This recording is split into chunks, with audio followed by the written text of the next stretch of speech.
Boa noite a todos. Esse tema, Não Separeis o que Deus juntou, ele é título do capítulo 22 do Evangelho segundo o Espiritismo.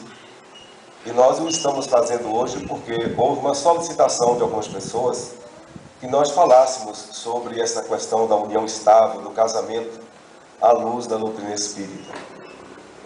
E exatamente porque dentro da tradição que nós estamos envolvidos, quer queiramos ou não, o dia 13 é considerado o dia que se homenageia Santo Antônio de Pádua, que seria considerado como aquele que teria como uma das suas tarefas formar casais, casar pessoas. Tanto que no mundo católico hoje, em todos os lugares, devem estar acontecendo inúmeros movimentos, dos mais tranquilos até os mais esdrúxulos, onde as pessoas tentam a todo custo agradar o Santo Antônio para que ele faça o casamento. Então essa ideia de casar, de se unir a alguém, virou algo extremamente marcante em nossa sociedade.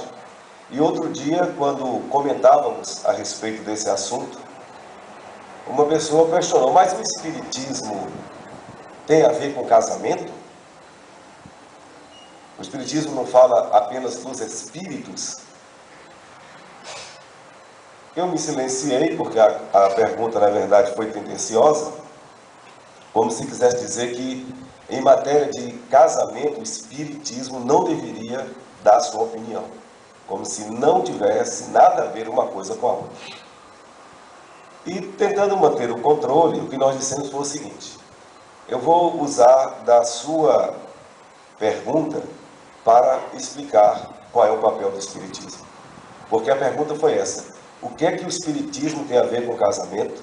O Espiritismo está aqui para falar de espíritos, para tratar dos espíritos, não diz que é o livro dos espíritos e assim por diante? Eu digo exatamente.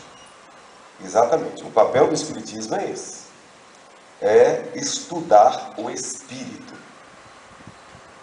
a sua origem, a sua natureza e a relação que existe entre o mundo físico e o mundo espiritual. Então, quando a ciência espírita se apresenta com esta proposta conceitual de estudar o espírito dentro desta amplitude, não existe um só assunto relacionado ao espírito que não seja tratado pelo espiritismo. O que quer dizer o seguinte: tudo diz respeito à doutrina espírita.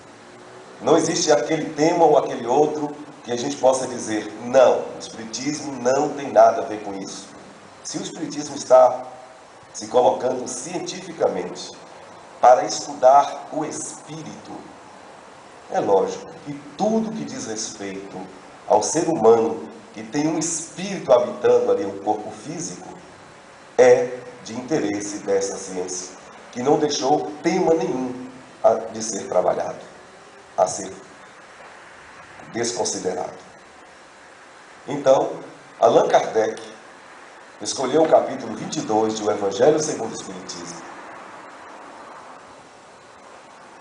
e nos trouxe a frase que está no Evangelho de Mateus, dita por Jesus, que é exatamente a frase que é título do nosso tema: não separeis o que Deus juntou.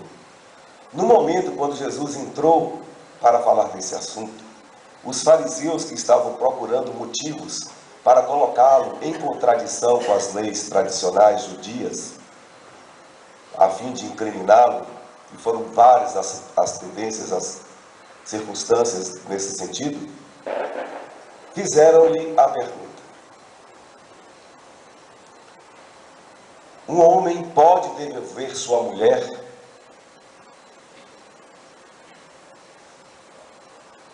E Jesus disse que, conforme está na lei tradicional, na lei dos judeus, lei mosaica, o homem pode devolver a sua mulher.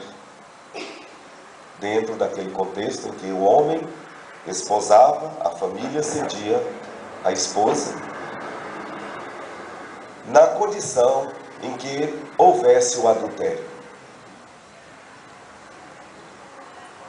E Jesus então disse que seria Assim, o cumprimento da lei. O adultério justificaria a devolução da esposa. E ainda, dizendo que na mesma lei se dizia que não era para homem nenhum esposar a mulher que teria sido devolvida. Esse assunto merece uma análise antropológica espírita. E aí Jesus conclui a sua conversa, conforme o evangelista Mateus narra, dizendo que aquilo que é unido por Deus não deve ser separado.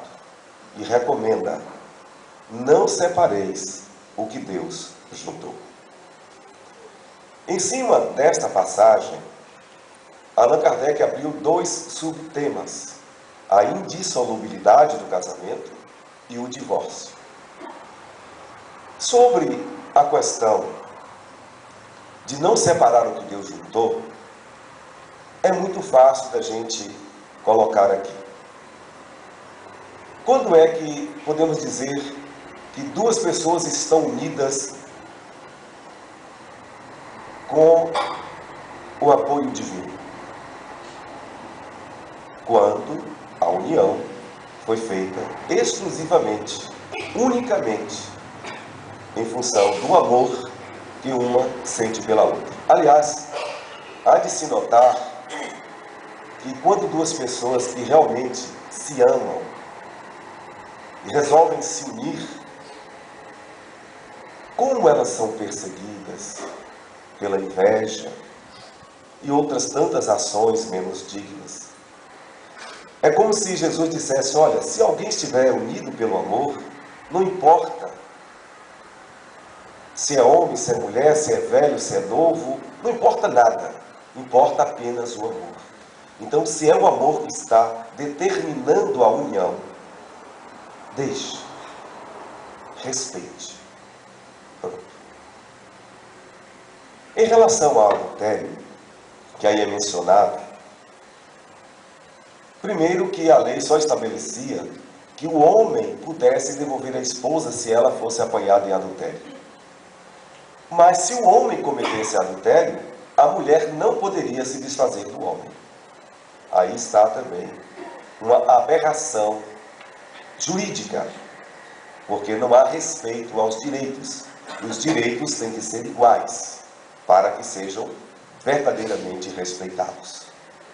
É um outro ponto. E a doutrina espírita esclarece-nos que todas as leis humanas, como estas leis mosaicas, elas servem para determinado tempo, para determinada circunstância. E conforme mude-se a compreensão das relações sociais, estas leis também serão modificadas, como de fato acontece. E também devemos dizer, se há adultério, é porque podemos dizer que não há amor. Pronto. Já é um atestado de que o amor ali não existe naquela relação. Porque se 2 pessoas verdadeiramente se amam profundamente, a última coisa que uma vai fazer com a outra é esse tipo de postura, de buscar uma outra pessoa. Se busca é porque não tinha um amor. Eu me recordo que até mesmo nas nossas conversas de adolescentes, que é muito comum, especialmente na adolescência, se questionar as uniões, as opções de relações estáveis, o grupo do qual fazíamos parte na adolescência considerava isso taxativamente, que era uma grande bobagem qualquer um do grupo se colocar violentamente contra a parceira, no caso eram os rapazes, que tivesse cometido adultério. Deveríamos considerar o seguinte: se estivéssemos namorando alguém que resolveu procurar uma outra pessoa, a leitura é muito simples. Sem fazer nenhum rodeio, sem praticar nenhuma violência. Entenda-se, é porque não havia amor. Então, se não havia amor, deixa ser livre. Não tem que se fazer alguém forçosamente estar com outro alguém porque apenas um quer. O relacionamento de união estável, ele só é bom, em qualquer sentido, em todos os níveis, se for bom para os dois. Tem uma amiga nossa que costumava dizer uma frase sobre isso, que quando tivesse uma situação em que um queria estar no relacionamento, o outro queria sair, e estava muito infeliz porque não estava satisfeito, que quem estivesse querendo o relacionamento, liberasse o outro, porque pelo menos aquele outro poderia ser feliz. É uma coisa muito sensata. E se o relacionamento for mantido a todo custo, um querendo e o outro não, resultado, os dois serão infelizes. Se liberar, pelo menos um terá a chance de refazer a sua vida. O capítulo 5 do Evangelho segundo o Espiritismo, que tem como título uma frase de Jesus naquele memorável discurso, o Sermão da Montanha. Bem-aventurados os aflitos é a frase.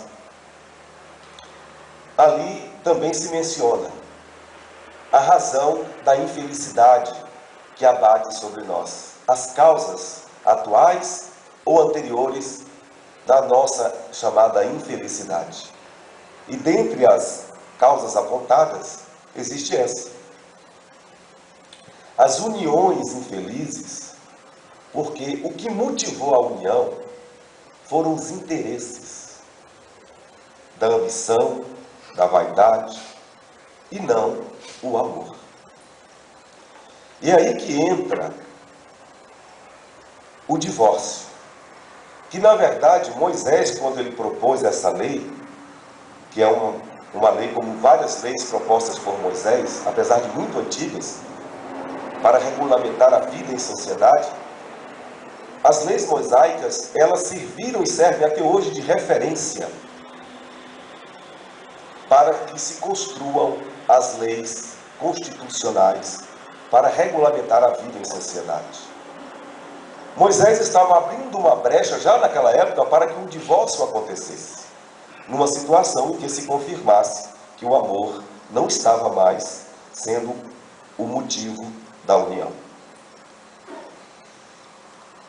Ainda hoje é assim que se faz. O divórcio, na verdade, não é uma proposta da sociedade para resolver qualquer problema entre os casais. Não. O divórcio ele só acontece de fato quando é preciso se colocar direito naquilo que é impossível se conservar. O divórcio só é consagrado judicialmente quando o casal já não mais tem motivo algum para permanecer junto. Então, o divórcio não é um incentivador da separação. Ele é um meio social regulamentador das uniões que já se desfizeram de fato. O divórcio é o direito sobrepondo-se ao fato para legalizar a separação. Dito isto, nós temos que considerar que entre os casamentos equivocados, que geram infelicidade, existem 3 condições principais. Entre várias outras que possam existir, porque sabe-se lá qual o motivo que cada um teve para procurar um parceiro ou uma parceira a fim de propor uma união estável. Nós podemos dizer que as causas reais, profundas e intrínsecas, peculiares, são tantas quantas as uniões existentes no mundo. Mas existem 3 condições que são analisadas sociologicamente, que justificariam aquele casamento que tem os dias contados e que, se perdurar, pode terminar em tragédia, prolongando também a infelicidade do casal. E claro, essa infelicidade extravasando para as pessoas, familiares, que estejam próximas de uma união infeliz. Um dos casamentos fadados ao insucesso é quando a pessoa casa pela vaidade. E nesse sentido, as famílias, de um modo geral, elas são responsáveis. Porque criou-se uma cultura de que a pessoa, depois de uma certa idade, não precisa nem ser muita idade. No Nordeste, por exemplo, onde nós vivemos, quem chega aos 20 anos sem se casar, para muitos, já começa a ser vista como uma pessoa que está condenada a viver só e a não construir algo de importante dentro do seio da sociedade, que é uma família. As famílias, elas pressionam os jovens, especialmente as mulheres, para que se casem o mais rapidamente possível. Dentro das tradições do casamento, o que mais se verificou e ainda se verifica, de certo modo, com os tabus, claro, sendo quebrados a cada período secular, é quando a mulher, assim que tinha atingido o processo da puberdade, que apresentava as primeiras ovulações, a partir daí, a família já ficava alvoroçada para providenciar um parceiro para aquela mulher. E muitos casamentos foram feitos assim. E muitas vezes, as escolhas sobre o parceiro era feita pelas famílias. Muitas e muitas vezes, a pessoa que ia se casar, a jovem no caso, só conhecia o seu futuro marido nas vésperas do casamento.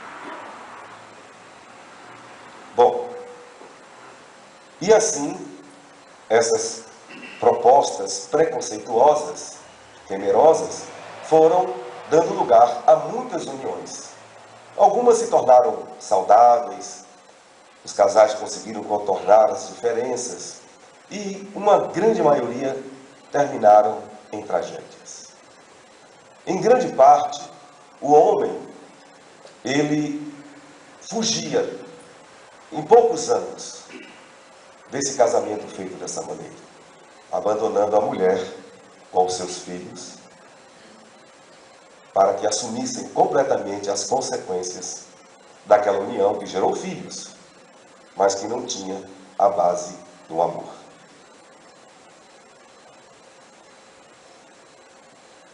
Um outro tipo de relacionamento, que também é considerado irregular do ponto de vista do amor, que as famílias, de um modo geral, também buscam, é o casamento por ambição. É o interesse financeiro. O interesse financeiro. Quem é a pessoa? Quanto ganha? Qual a profissão? Qual o futuro econômico-financeiro? E aí, se houver um candidato que se apresente como alguém que poderá ganhar dinheiro e for oferecer vida estável, economicamente falando e financeiramente, essa pessoa teria toda a preferência. E assim, dentro dessa cultura, até mesmo, infelizmente, muitas mulheres adotaram essa postura de buscarem esse parceiro. Muitos pais, para se verem livres das despesas familiares, faziam, e até hoje fazem, todo um esforço, primeiro para se livrar de uma despesa, ter um a menos dentro de casa, com todas as letras. E de preferência entregando a alguém que possa oferecer a famosa vida boa. Como também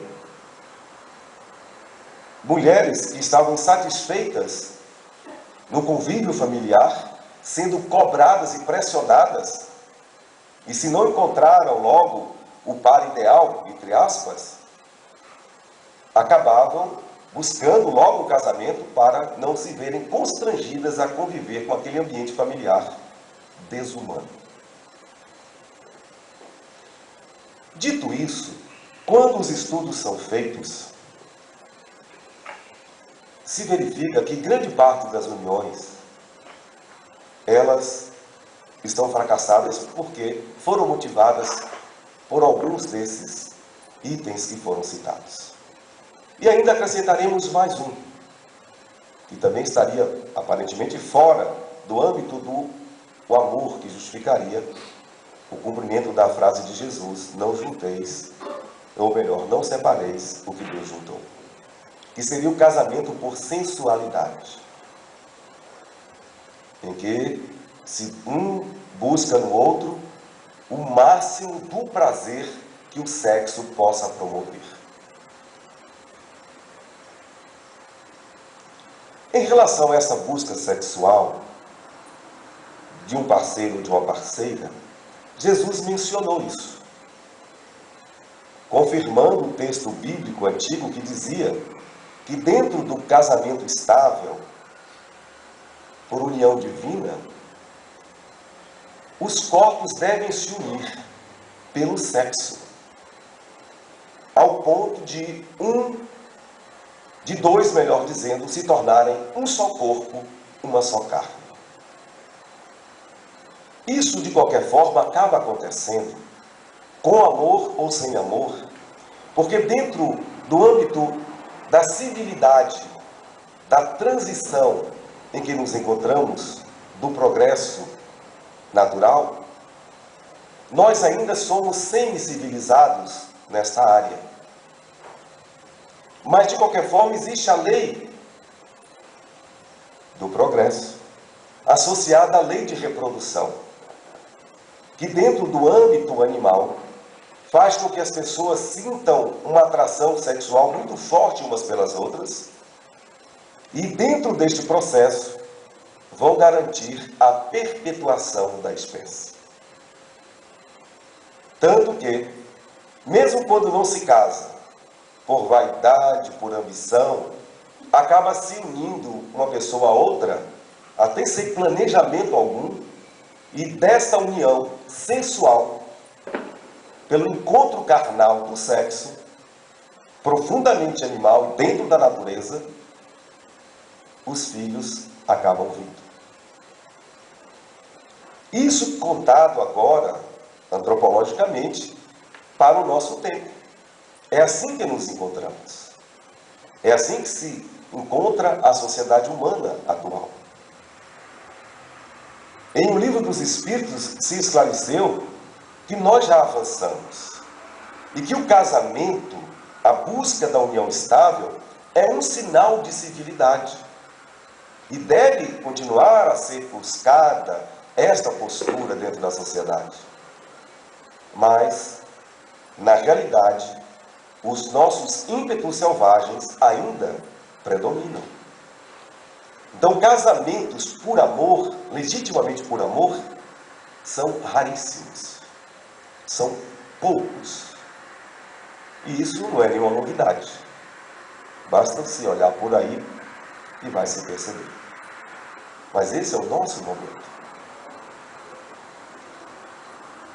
Dependendo da sociedade, da civilização, as leis vão se conformando.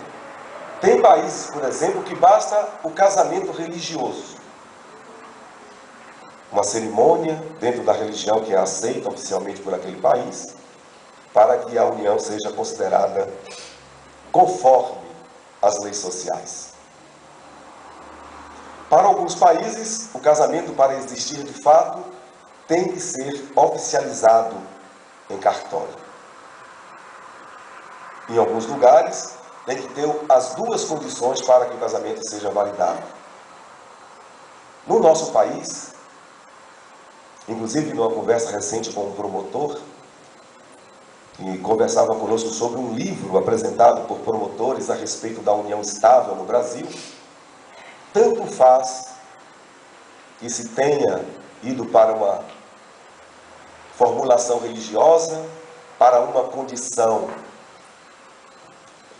oficial em cartório, basta que, por pelo menos 5 anos, o casal tenha se mantido com relacionamento estável,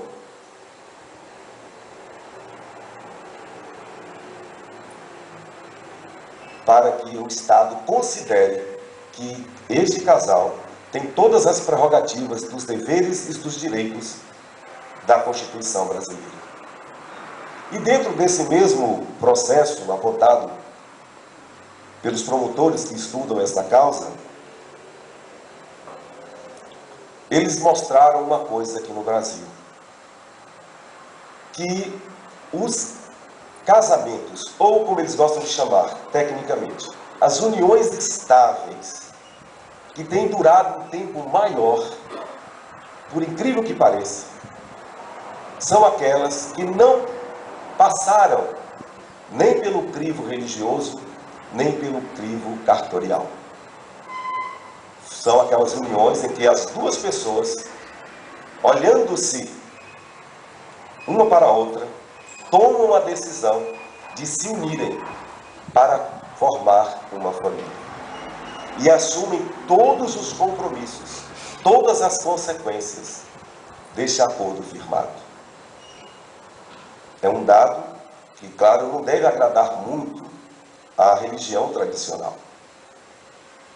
Porque fica aquela dúvida, mas o que seria melhor então? Não casar religiosamente? Ou qual seria a forma ideal? Não importa. O ideal é que tanto faz, sendo no cartório, sendo na igreja, ou sendo apenas pelo acordo feito entre os dois ali, olho no olho, que exista um comprometimento. E que desse comprometimento, as consequências naturais dessa união, que são os filhos, sejam valorizados e respeitados. Porque a Constituição brasileira diz isso sobre o casamento. Que quando duas pessoas se unem estavelmente, elas estão formando uma sociedade. Então elas passam a ter direitos e deveres por este compromisso firmado perante a sociedade. E com isso, o governo constituído, municipal, estadual e federal, das 3 esferas, ele se compromete em apoiar aquela união, oferecendo condições para que o casal crie seus filhos com dignidade, oferecendo estudo com qualidade, educação, portanto, escolar, oferecendo saúde e habitação. Esses são os compromissos magnos, constitucionais, dos órgãos públicos para com todos que constituem família. E no caso do Brasil, tanto faz que estejam vinculados pela religião ou pelo cartório, basta que tenham se decidido viverem juntos, que os direitos e os deveres ficam todos integralmente oferecidos. Diante disso, o que temos a dizer, senão que cada um é responsável pelo que faz de si. Mas uma coisa é certa: se alguém tomou a decisão de se unir a outro alguém de forma estável, trate de ter uma visão muito prática de que pelo menos metade daquilo que faz parte da sua liberdade como indivíduo, essa parte deve ser desconsiderada. Porque uma vez unindo-se um ao outro, as concessões terão que ser feitas, as renúncias terão que ser feitas. Caso contrário, a união não vai perdurar. Como acontece com as uniões imaturas, em que se vê muitas vezes um dos dois, ou a mulher ou o homem, já com um compromisso firmado e filhos para serem criados, educados, mas um ou outro, ou ambos, ainda querendo viver uma vida como se não tivessem compromisso com mais ninguém a não ser consigo mesmos. E aí não tem hora para chegar em casa, não tem hora para os compromissos familiares, não tem cuidado de reservas de valores econômicos para garantir a vida digna da família, e isso tem sido também uma das causas de transtornos, especialmente dos casamentos feitos com a imaturidade. Inclusive, a mesma estatística vem dizendo o seguinte, que as uniões que estão sendo feitas antes dos 30 anos de idade, quase que 100% delas têm curtíssima duração. Em cima desses dados, quando as pessoas nos perguntam sobre o tema, nós colocamos estas e outras coisas que fazem parte dessa discussão social muito ampla, muito profunda, muito necessária. Nós colocamos um conselho assim: o quanto pudermos esperar para que tenhamos mais convicção, mais certeza do que a gente quer, vamos esperar, para evitarmos tragédias sociais. Porque os filhos é que são os maiores prejudicados por um casal que não se respeita, que não se admira e que não há confiança um no outro. Um casal onde não existe a cumplicidade em tudo que fazem. Os filhos são os primeiros a sofrerem. Inclusive, isso se fala para se confirmar que o desajuste dentro da sociedade, especialmente de jovens entre 18 e 29 anos, esse desajuste se deve exatamente ao desequilíbrio das uniões no casamento, seja ele em que grau tenha acontecido. Então a recomendação tem sido essa: quando for se decidir por um casamento, em que nível for, pense muito, pense nas consequências, pense sobretudo no amor que um tem para com o outro e qual o verdadeiro motivo do casamento. É por vaidade? É por ambição? É por sensualidade? Se for, já está com os dias contados, não vai para diante. E atualmente junta-se esse dado: o casamento feito antes dos 30 anos de idade, quase que 100%, tem curtíssima duração. Os casais que resolvem unirem-se depois de uma certa idade, onde já viveram várias experiências do namoro, do noivado, que são basilares para o amadurecimento, são aqueles casais que conseguem levar adiante, conseguem ultrapassar os 20 anos de relacionamento. Os demais não chegam a 5 anos. Dentro da estatística geral, claro, e toda estatística tem suas variáveis. O amor, portanto, é a única união divina que cabe ao que Jesus disse: não separeis o que Deus juntou. Muito obrigado a todos pela respeitosa atenção e que possamos pensar, sobretudo, numa proposta espírita de casamento, que é o casamento transcendental. Esse casamento, ele indica um nível de maturidade grandioso do casal, onde a principal função do relacionamento, onde o principal objetivo é que o casal se una para serem úteis à humanidade. E nisso nós temos grandiosos exemplos de casais que se uniram na área da ciência, na área da religião, na área da filosofia, na área da educação. E uma vez unidos para se complementarem moral e intelectualmente, mais fortalecidos, não só formam uma família de grandioso nível de preparação, os filhos ficam pessoas extremamente adaptadas à grandiosidade do ato de viver em sociedade, como também estendem além da família e se tornam úteis para toda a humanidade. O casamento transcendental, portanto, é a nossa sugestão final. Muito obrigado a todos pela respeitosa atenção mais uma vez.